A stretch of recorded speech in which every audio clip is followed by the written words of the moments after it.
Jesus calls us to fill our eye with light, that it may illuminate our inner being.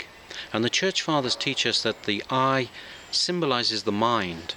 We are being called to keep our minds wholesome and pure. So much of our modern culture seems to defile us, debase us.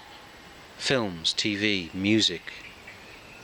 And this is no accident. We shouldn't be surprised, because Satan wishes to debase us. Because when we are illuminated, it is the image and likeness of God within us that is being restored and healed. And Satan wishes to debase and defile us, that this image may be marred and fractured.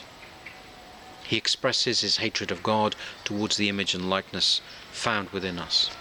But Jesus goes further. He says we must question how far we are dependent on the things of this world. He says in that same passage from the Gospel of St. Matthew, do not worry about the clothes you wear or the food you eat. Do not worry about tomorrow. Because anxiety about these things reveals a dependence that disrupts our relationship with God. He isn't saying don't think ahead, don't plan, don't be careful. He said don't be anxious, don't become dependent. When we venerate the saints, it is the image and likeness of God found in them that we venerate. We worship God in his saints, we sing. And they have become pure and wholesome because they have broken away from the dependence on this world. They have avoided the defiling, debasing things that may corrupt the mind.